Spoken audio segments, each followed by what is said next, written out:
Okay, so we're back. I'm getting ready to bend the tips on the short bow, and what I've decided to do was bend, apply a small reflex in the tips.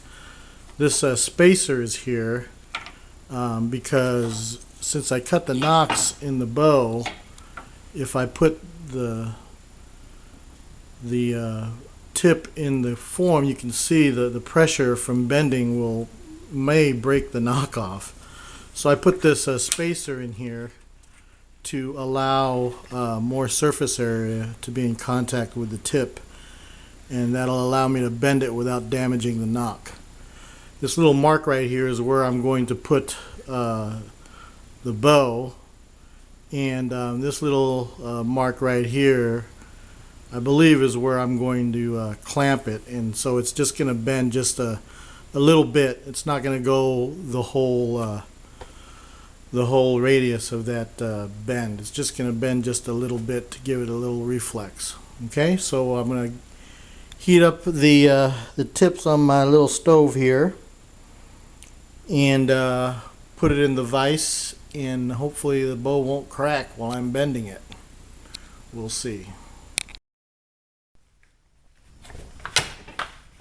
Okay, so what I've done is I've coated the limb with some cooking oil, just regular cooking oil, and what that does, it'll soak into the limb, and as you're heating it, the oil will help heat the inside of the limb as well as the outside. It'll also keep the limb from scorching. It won't keep it from scorching. It'll help prevent it from scorching. So you still shouldn't keep it over one spot too long, and should just heat it evenly and reasonably slowly so that it doesn't scorch. What you want to do, you want to heat the limb as much so it's hot to the touch, and hopefully it'll be hot enough to bend. So right now I'm just going to heat the limb over the fire here, and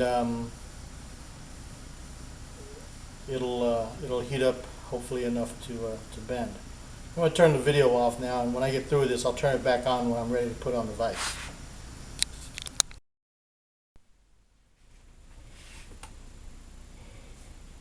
Okay, I got it on the vise here. I've got it bent as far as I want to bend it, and I'm just going to clamp it down. Hopefully we won't have any splinters come up on the belly.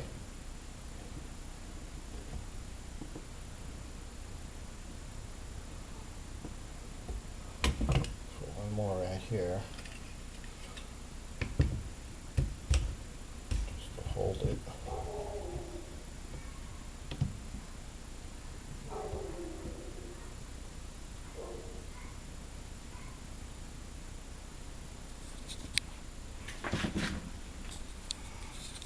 So there you go. I've got it clamped down at the mark that I made.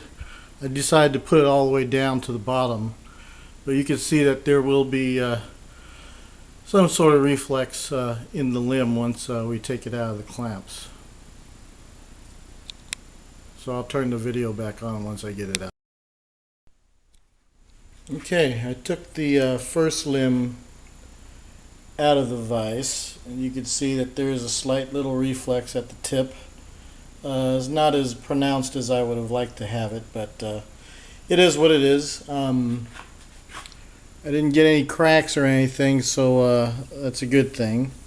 So we'll see how they hold up when I put the sinew on it and we start shooting the bow again and flexing the limbs. Hopefully these things won't come out straight again, but we'll just leave them the way they are, and here's another view, you could see it, and we'll just leave them the way they are and see how it goes.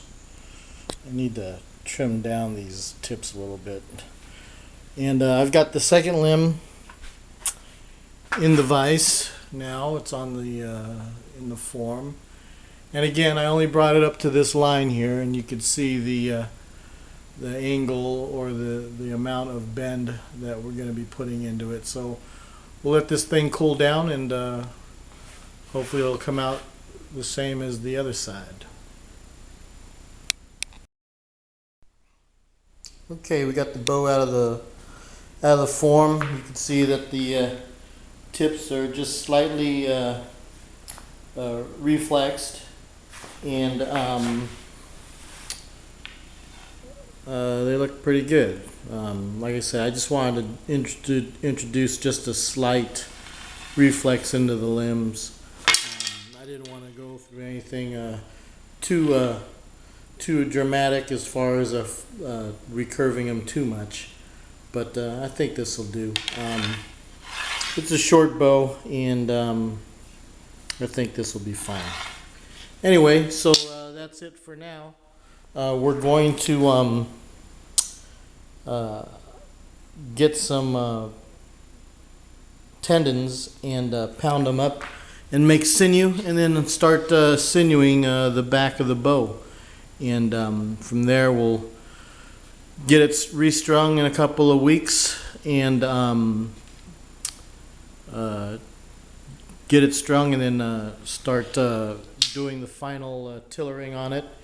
And hopefully when all that's done, we'll have a finished short bow. So there you go. That's it.